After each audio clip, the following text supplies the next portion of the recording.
Bonjour à tous, aujourd'hui on se retrouve pour une nouvelle vidéo et aujourd'hui on s'attaque à un boîtier d'assez grosse taille puisqu'on le retrouve juste derrière moi. Vous voyez qu'il est même légèrement plus gros que le Fantech. C'est le Silent Bass 802 de chez Be Quiet et on en parle tout de suite après l'intro. C'est parti.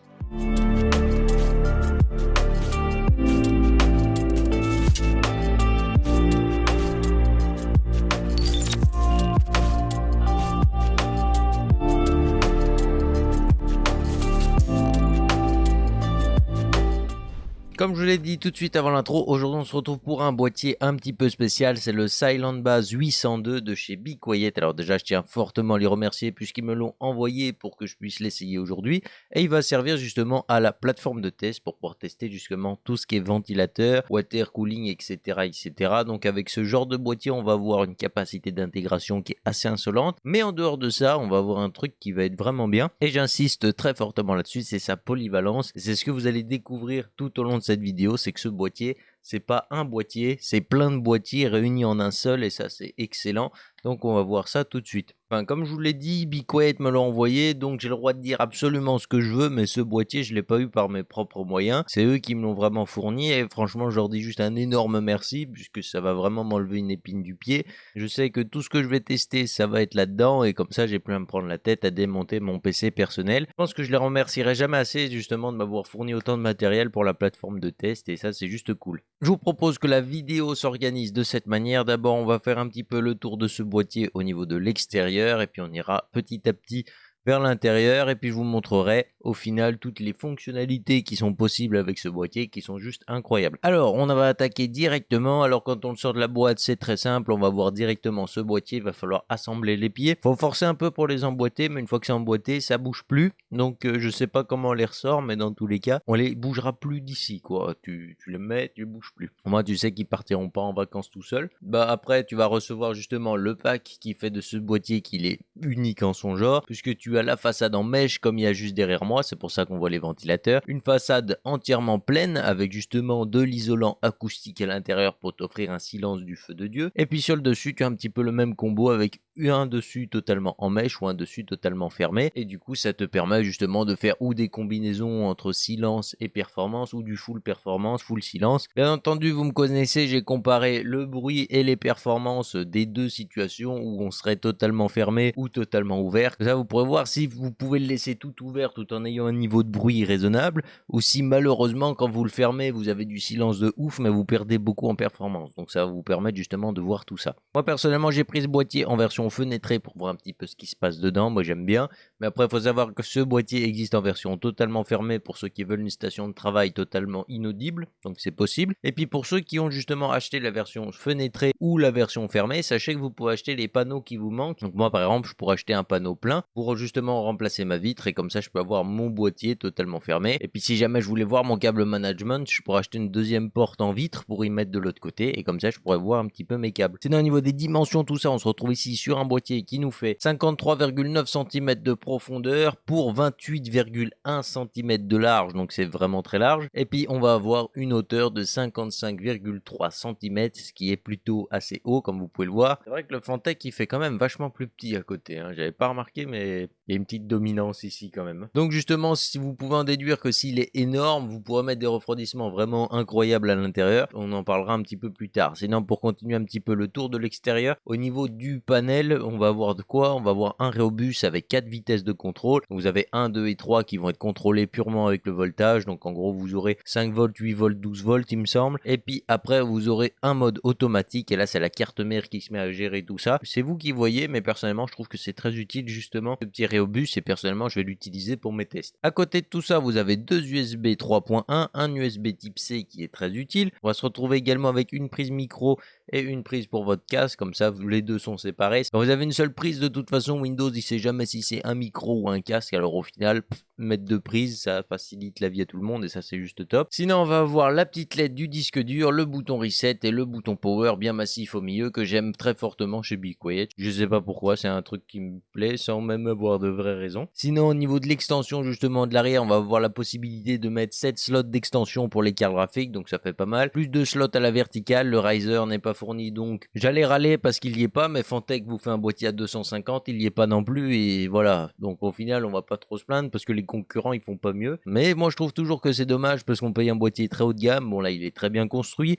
Mais au final, il y a des petits plus qu'on pourrait avoir et qui seraient beaucoup mieux. En dessous, on a une cage pour alimentation modulaire, c'est-à-dire que vous dévissez la petite plaque, vous sortez la plaque, vous vissez votre alimentation sur cette plaque, vous reglissez la plaque et en théorie, tout fonctionne très bien. Donc voilà, normalement, si votre livreur a pas mis un coup de savate dans votre alim, elle rentre à l'aise dedans, vous ne devriez pas avoir à forcer pour la rentrer ou pour la sortir. Voilà, moi je tiens juste à préciser que mon colis était endommagé. Au niveau justement du bas, on va avoir des pieds qui surélèvent énormément le boîtier, d'ailleurs on en reparlera pour le refroidissement. On va avoir bien entendu, comme d'habitude chez Be Quiet, tout le dessous entièrement en mèche qui va permettre de respirer un maximum à tout ce qui est disque dur et alimentation. Un truc que beaucoup de marques oublient à côté. Donc voilà, pour moi c'est important aussi de le mettre en avant ça. On va parler un petit peu du refroidissement de ce boîtier. Comment ça s'organise? Et bah déjà au niveau des entrées d'air, on va avoir justement la partie mèche du dessous qui va permettre à l'ordinateur de souffler un maximum par le bas. On va avoir la façade qui peut accueillir 340 mm ou 320 mm, donc c'est plutôt énorme, avec les ouïes sur les côtés, donc que ce soit ouvert ou fermé. Et puis si vous avez choisi de mettre la façade en mèche, vous aurez les ouïes sur le côté, plus toute la façade qui va permettre au boîtier de respirer un max. Sinon sur le dessus on a un petit peu la même problématique, on a ou tout fermé ou tout ouvert. Pour ceux qui n'auraient pas vu ce petit détail, on va avoir justement deux rainures sur le dessus, et dans les rainures on va avoir quelques petits trous qui permettent quand même à la config de respirer, tout en offrant un maximum de silence. À l'arrière on va pouvoir mettre un 120 mm ou un 140 mm en extraction. Et sinon au niveau du bas du boîtier, on en reparlera un petit peu, mais quand vous retournez la configuration, ça peut vous permettre aussi d'accueillir ou un water cooling de chez MSI qui va être particulièrement performant avec la pompe vers le bas, mais bon je pense que ça l'empêchera pas de mourir au bout d'un petit moment. Et puis sinon pour un water cooling custom, ça peut être vraiment super sympa, mettre un petit peu des radiateurs de partout, faire des jeux avec les tubes et tout, et ça peut être vraiment cool. D'ailleurs sur le Insta de Be Quiet, ils font souvent ça,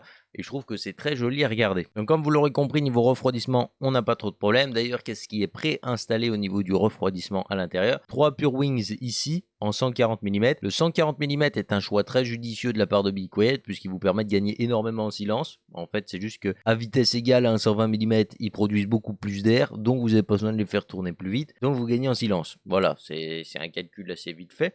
Et du coup, je trouve que c'est plutôt cool. Maintenant, pour un boîtier à 200 balles, je sais que je devrais pas comparer tout le temps comme ça, mais par exemple, chez Fantech, on paye un boîtier qui est légèrement plus cher. Oui, c'est vrai, 250 balles, mais bon, on s'en fout du prix. Pour un boîtier haut de gamme, on va profiter des ventilateurs les plus haut de gamme que Fantech proposait au moment où ils ont sorti le boîtier. Parce qu'aujourd'hui, on a les T30 qui sont sortis, qui sont un peu plus haut de gamme. Là, ce que je trouve dommage, c'est qu'on va avoir un boîtier haut de gamme, bon, qui est certes pas le plus haut de gamme de chez Be Quiet, puisqu'on va avoir le Dark Bass 700 et le Dark Bass 900 au-dessus, mais on ne profite pas des Silent Wings, tu vois. Donc ça, c'est un peu dommage puisqu'on aurait gagné encore en silence. Maintenant, le choix des Pure Wings peut permettre aussi d'intégrer plus de choses. Ça peut être un bon compromis d'avoir mis des Pure Wings, mais personnellement, je trouvais dommage justement qu'on profite pas un petit peu du haut du panier, puisque pour 200 euros, on a quand même un boîtier qui coûte relativement cher, on va pas l'oublier. Donc j'aurais trouvé un peu mieux de mettre par exemple des Silent Wings dedans. Pour moi, ça va pas te mettre trop utile, puisque les ventilateurs, je vais les changer tous les 4 matins. Mais pour un gars qui a acheté ce boîtier en tant que daily, je pense que ça aurait pu être bien.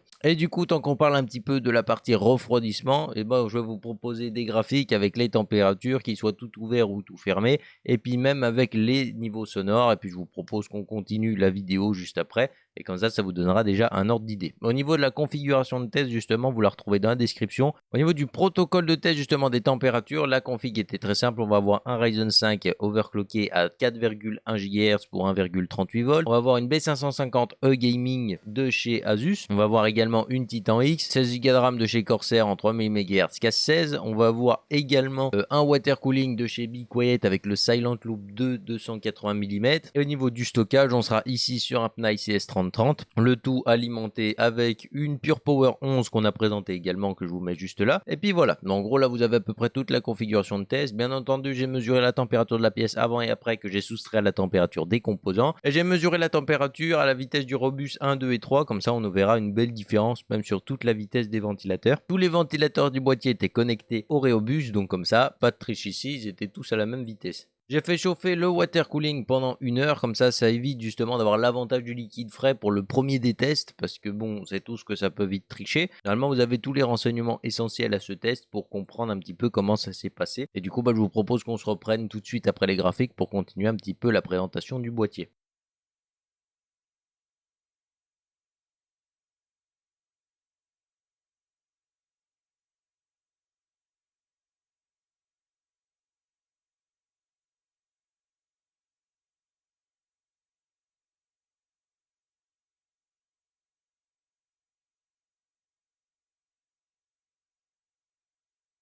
Donc voilà, maintenant vous avez une petite idée des performances que peut donner ce boîtier et on va continuer un petit peu la présentation. Pour tout ce qui est stockage, ce boîtier nous propose 7 slots 3,5 pouces. Donc en gros, vous pourrez mettre 7 HDD, 4 sont en option. Donc je tiens à préciser que pour le moment, quand vous achetez ce boîtier, vous pourrez en mettre que 3. Honnêtement, déjà 3 HDD, ça fait déjà pas mal et vous remplissez déjà très largement votre carte mère. Et puis si jamais vous en avez pas assez et que vous voulez faire un gros NAS, vous pouvez acheter justement les petits tiroirs supplémentaires pour finir votre NAS. Par contre, si vous voulez du SSD, là vous allez être plus que servi puisqu'on peut avoir 15 emplacements au total. Alors oui, 15 SSD, vous n'avez pas rêvé, on parle de 2,5 pouces ici, donc c'est plutôt insolent. Bon, ça existe techniquement des HDD aussi, 2,5 pouces, mais je recommande pas forcément sur un PC fixe. Et puis du coup, on va se retrouver ici avec déjà 7 slots disponibles dès la sortie de la boîte, et ça c'est plutôt cool. Donc niveau stockage, vous devriez pas avoir trop de problèmes, ça c'est sûr. Et puis au niveau du poids, parce que ça peut peut-être intéresser des gens, on va être autour de 13 kg, donc c'est plutôt imposant comme boîtier, mais bon, quand vous voyez la taille de l'engin, je pense que vous vous en doutiez un petit peu. Maintenant, on a fait un petit peu le tour justement des fonctionnalités, comment ça se passe au niveau du câble management, puisque finalement aussi c'est un point qui nous intéresse tous.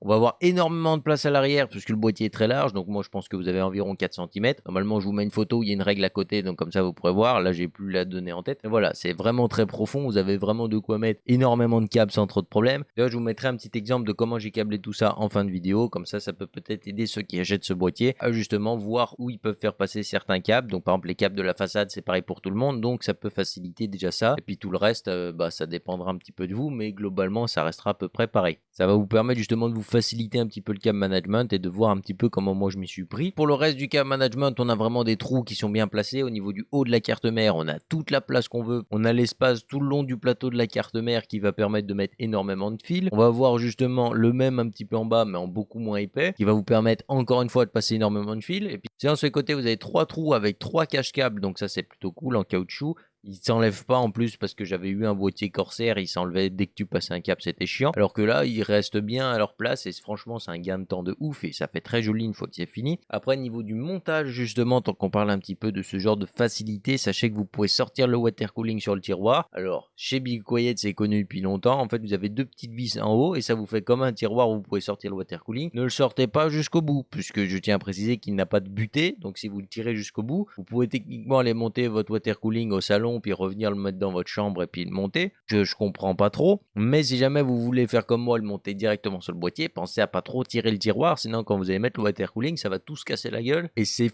fini là, ton water cooling il est mort. Donc voilà, pense à pas trop tirer. En soi, si tu sais te servir de cette fonctionnalité, elle est juste super pratique et tu galères plus du tout à monter ton water cooling. Là, d'habitude c'est chiant et là franchement c'est super facile et c'est bien pensé là-dessus. Big Quiet ont bien fait d'ailleurs de garder ce système. En parlant de système que Big Quiet garde depuis un petit moment, on va voir justement les fixations de portes sans vis avec clips. Et ça, c'est juste incroyable parce que vous appuyez sur le bouton derrière, ça enlève les loquets maintenus par des ressorts et honnêtement, la porte elle tombe. Alors, quand je dis elle tombe, faudra faire attention puisque moi personnellement, la porte en verre, des fois, elle a un peu du mal à clipser. C'est malheureusement l'un des désavantages, mais franchement, un mec qui ouvre et qui ferme son boîtier très souvent, comme il va être destiné à faire, c'est très pratique puisque ça s'ouvre très vite, ça se ferme très vite et franchement, c'est super pratique et c'est un système que j'apprécie particulièrement ici. Ah oui, d'ailleurs, j'avais oublié un petit point au niveau du montage qui est pour moi un défaut de praticité. Alors peut-être que chez Big Quiet ils sont plus malins que moi, donc moi je vais dire que personnellement je trouve que c'est un inconvénient. Si vous avez une technique à me passer, les mecs de chez Big Quiet, je suis preneur parce que pour l'instant c'est la galère. Quand vous changez les ventilateurs de la façade, ce que j'ai fait justement pour mettre des light wings à l'avant, pourquoi vous avez mis les vis à l'intérieur? Je comprends pas. Pourquoi vous montez vos ventilateurs de l'intérieur? Alors oui, ça m'empêchait pas de les monter de l'extérieur pour une raison de praticité, mais comme j'ai vu qu'ils avaient monté cela de l'intérieur, je me suis dit je vais faire pareil. Mais pourquoi vous avez fait ça? C'est genre super galère quand t'as toute la config qui est déjà montée dedans, les tubes du water cooling, les fils de la carte graphique et tout, c'est franchement une grosse galère. Donc voilà, si jamais vous avez une technique à me passer éventuellement, vous allez me dire de monter les ventilateurs avant de monter toute la config, mais bon, personnellement, si je m'amuse à faire ça, j'enlève ma config, je remets des ventilateurs, je remets ma config, je remets les ventilateurs. Voilà quoi, c'est fait beaucoup de manutention juste pour changer 3 ventilateurs. C'est un point que je trouve un petit peu bizarre, je pense que je les visserai de l'extérieur maintenant parce que je me suis un petit peu embêté à les mettre de l'intérieur comme vous. Comme je dis, s'il y a une technique, je prends avec joie. Et du coup, finalement là, on a fait vraiment le tour du boîtier en lui-même, mais on a oublié une chose. Et cette chose-là, c'est ce qui fait justement la polyvalence absolue de ce boîtier. Et qu'est-ce que c'est? Ce boîtier, il est entièrement modulaire. Et là, il y a beaucoup de gens qui vont pas comprendre puisqu'un boîtier modulaire sur le marché, il n'y en a pas 12. Celui Celui qui est le plus connu actuellement, c'est le C700M de chez Cooler Master qui coûte environ 500 €, donc la moitié d'un SMIC. À part Chromax sur le Discord qui aime bien montrer son Lego et qui l'a, tu vois, et ben il y a pas beaucoup de gens qui peuvent se l'offrir. Personnellement, c'est un boîtier que j'aimais beaucoup justement pour cette modularité et ce 802 peut en faire tout autant. Alors, tout autant entre guillemets, puisque il peut même être un peu meilleur sur certains points. Déjà, vous profitez justement de l'option tout ouvert, tout fermé pour avoir ou le meilleur du silence ou le meilleur de la performance et ça c'est plutôt cool. Maintenant, vous pouvez carrément enlever tout le cache à lime qu'il y a dessous, vous pouvez entièrement l'enlever, ça c'est plutôt cool. Sinon, en bas, vous pouvez mettre des ventilateurs ou pas mettre des ventilateurs si vous enlevez la cage HDD, puisque là aussi vous pouvez l'enlever. Donc déjà, niveau flux d'air, vous pouvez faire des trucs un petit peu dingos, hein. Vous pouvez vite imaginer. Sur les boîtiers classiques, la vitre est à gauche, donc imagine que malheureusement, là où tu peux mettre ton boîtier, il faudrait qu'elle soit à droite pour que tu puisses voir ta config. Et bah techniquement, tu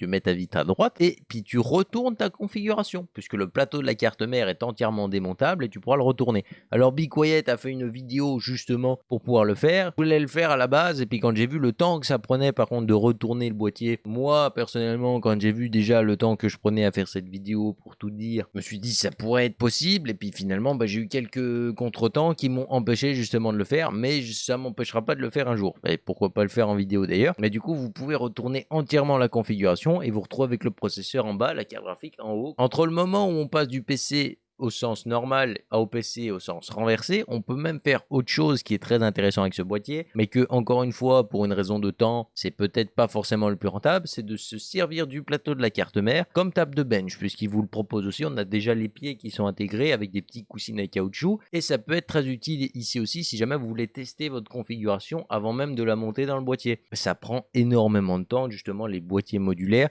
et il y a beaucoup de gens qui vont le reprocher que oui on peut avoir un PC unique mais il faut y accorder beaucoup de temps. J'ai envie de vous dire que si vous accordez jamais beaucoup de temps à quelque chose, et ben vous le rendrez jamais unique. Comme je vous ai dit dans la vidéo, je vais vous montrer un petit peu comment j'ai câblé tout ça de manière assez rapide quand même. Je vous rappelle que j'ai un water cooling et non un ventirad, mais le principe reste relativement le même. Donc au niveau du câble management, je vous propose qu'on parle directement de tous les fils que vous devriez trouver dans ce boîtier. C'est-à-dire que toute la façade, normalement vous avez tous la même, sauf si malheureusement un de tes câbles est parti en vacances pendant qu'il était en train d'être livré. Normalement on a tous les mêmes. Donc toute la façade, ce que j'ai fait, c'est que j'ai tout fait passer par là, comme tu peux voir. Comme j'ai des Lightwings, tu vois que même les câbles des LED et tout, ça peut passer tout par là. Donc voilà, on peut faire un truc assez propre pour arriver au contrôleur juste après ici. On a d'ailleurs de quoi mettre pas mal de Rislan et de scratch ici. Donc voilà, on va avoir vraiment une colonne assez bien marquée ici avec les ventilateurs, tous les câbles de la façade, tout passe vraiment ici et ça permet de gagner du temps. Il y a un câble qui va être trop court malheureusement, c'est l'USB 3.0 et je comprends pas pourquoi les cartes mères en général ne le mettent pas de manière plate. Il y a que lui que j'ai fait passer au-dessus comme ça, donc si vous avez un disque dur malheureusement vous pourrez pas. Quand vous avez des câbles qui sont trop longs, par exemple on va avoir certains fils qui par exemple pour les ventilateurs ou les LED, je leur ai fait faire une petite boucle comme ça pour garder un peu de mou. Comme ça je sais que le jour où je veux tirer un petit peu dessus, je vais pouvoir enlever ce petit scratch là. Donc vraiment dans ce tronçon principal, on va retrouver un petit peu tout ce qui peut dialoguer directement avec ce côté de la carte mère. On va avoir le 24 pins justement de la carte mère. On va avoir les 16 pins d'alimentation de ma Titan X qui sont juste là. Et puis avec du coup on peut retrouver par exemple des petits câbles secondaires comme par exemple là l'adressable RGB de ma pompe qui va venir justement à ce niveau là, puisque moi j'ai choisi de faire toutes mes connectiques adressables RGB ici pour gagner un maximum de place, mais on a vraiment beaucoup de place ici, donc ça pose pas trop de problème. Sinon justement au niveau du bas de la carte mère, plutôt ici, on va retrouver justement les boucles de fil qu'il y avait en trop. On va retrouver également le câble CPU qui va remonter par là comme vous pouvez voir, et puis on va avoir des ventilateurs aussi que j'ai branché là qui va être le water cooling. Et puis justement du coup à toute cette partie là vous aurez la partie audio de la carte mère. Donc c'est ce petit fil là qu'on peut reconnaître assez facilement parce que je lui fais faire une boucle. Il est un petit peu long je trouve sur ce boîtier, mais au moins on va dire que si votre carte mère elle est un peu mal foutue, vous avez de quoi aller le voir. Et puis après vous avez tous les petits fils de la façade qu'on peut retrouver un petit peu plus par là qui vont se brancher vraiment juste là-dessous. Donc voilà, normalement là, tout ce tronçon là, il devrait pas trop bouger. Maintenant, si vous avez un water cooling aussi et qu'il est placé en top, je vous conseille de faire aussi ce petit genre de chemin de câble ici, où on va retrouver l'alimentation du processeur, on va retrouver les deux ventilateurs, on va retrouver en plus le ventilateur qui est placé en extraction justement, pour venir descendre ici, faire une genre de petite colonne, et puis venir se regrouper ici autour de la carte puisque c'est le module de gestion justement du Rhéobus de la façade. Si jamais vous avez des LED justement et que vous avez un petit hub comme là par exemple j'ai placé pour pouvoir gérer les bandes LED que j'ai cachées, moi j'ai mis le Fantech ici. Bon, j'ai dû le foutre là-bas au fond parce que malheureusement, le hub de chez Fantech qui permet de gérer les LED digitales RGB que j'ai mis à l'avant, ils sont vraiment courts le fil et du coup j'ai dû le bourrer là-bas au fond. Mais si vous avez la place, vous pouvez le mettre par exemple là vers l'alimentation. Vous avez facilement 4-5 cm et ça passe très largement le hub avec les fils qui vont avec. Vous devriez pas trop avoir de soucis. Tout au niveau de l'arrière de la config et du câble management. Donc j'espère que justement ça vous aura aidé à voir un petit peu plus clair. Qu'est-ce que je peux vous conseiller de faire justement au niveau de ce câble management? BeQuiet vous fournit des scratchs. Ils vont être longs, ils vont être même très très longs. Je crois qu'ils font 20 cm de long. C'est une sacrée longueur, ça va plus vous embarrasser qu'autre chose. Donc je vous conseille d'en prendre 3 ou 4 que vous allez garder à la longueur de base et tous les autres vous les coupez en deux. Moi par exemple c'est ce que j'ai fait là. Déjà de 1, ça me permet d'avoir le logo et en plus de ça, parce que je trouve que ça fait plus joli, hein, on va pas se mentir que ça fait plus joli, et en plus de ça, ça va vous permettre justement de ne pas galérer avec une longueur de scratch qui est trop longue. Bon, des scratch, moi j'appelle ça comme ça, mais c'est des velcro pour ceux qui connaissent peut-être un peu plus. Normalement là, vous avez toute la base un petit peu du câble management que vous pouvez faire dans ce boîtier. Comme vous pouvez le voir, déjà on a des très très grosses ouvertures ici qui permettent un câble management super facile. On a une très longue ouverture aussi ici juste dessous la carte mère que vous pouvez pas voir mais qui est juste super pratique. Et puis après on a ces 3 petits trous là qui suffisent très largement justement à faire passer tout le reste. Franchement niveau câble management il est super facile à câbler et ça c'est plutôt cool. D'ailleurs vous avez un autre chemin de câble ici qui est disponible. Et si jamais vos fils de ventilateur vous le permettent, ça peut être sympa de faire passer juste les ventilateurs là, plutôt que les faire passer là, mais bon en soi c'est pareil. J'espère que ça vous aura été utile. Pour le bilan justement sur ce boîtier, qu'est-ce que je peux vous dire dessus? Alors moi, encore une fois, je vais exprimer mon avis sur ce boîtier. Personnellement, je trouve que ce boîtier est très réussi puisqu'on a une polyvalence absolue et encore une fois, c'est vraiment cool. Ça fait penser un petit peu à la Pure Power 11 que j'ai mis dedans. Si tu sais vraiment pas du tout ce que tu veux faire de ta config et que tu as envie de casser la routine assez souvent avec ton PC, ce que je veux dire par là, c'est que en été, s'il fait très chaud, parce que moi par exemple, je suis dans une pièce où il fait vite 30 degrés, je monte la grille à l'avant et la grille sur le plafond, je peux te dire qu'il va respirer beaucoup mieux que avant. Et puis en hiver par exemple, j'aime bien être un petit peu tranquille. Comme je suis plus souvent devant mon PC, je le monte en full silence, je mets la façade fermée, le haut fermé et j'ai la paix. Et du coup ce boîtier déjà te le permet. Puis en plus de ça, si jamais tu te lasses un petit peu de l'esthétique de ton PC, tu peux totalement le retourner justement pour avoir un aspect encore une fois très unique. Tu peux faire un water cooling custom dans un sens ou dans l'autre, puisque finalement tu pourras même faire 2 water cooling custom totalement différents et même beaucoup plus si jamais ta passion c'est justement de découvrir différents types de circuits. C'est vraiment un boîtier pour le mec qui a pas envie justement de se lasser de sa configuration très vite, puisqu'il va pouvoir faire énormément de choses avec ce boîtier. Oui, ça demande beaucoup de temps. Oui, déjà juste en entretien avec la poussière et tout, ça va demander du temps parce qu'il est très gros. C'est vraiment le boîtier du mec qui a envie de casser la routine tout le temps. Je pense que c'est le meilleur moyen de résumer tout ça. Donc voilà, sur ce, j'espère que cette vidéo vous aura plu. Si c'est le cas, n'hésitez pas à mettre le petit pouce RGB. N'hésitez pas à vous abonner également parce que ça fait toujours plaisir. Et puis sur ce, on se retrouve très bientôt pour une prochaine vidéo. Bye les gens.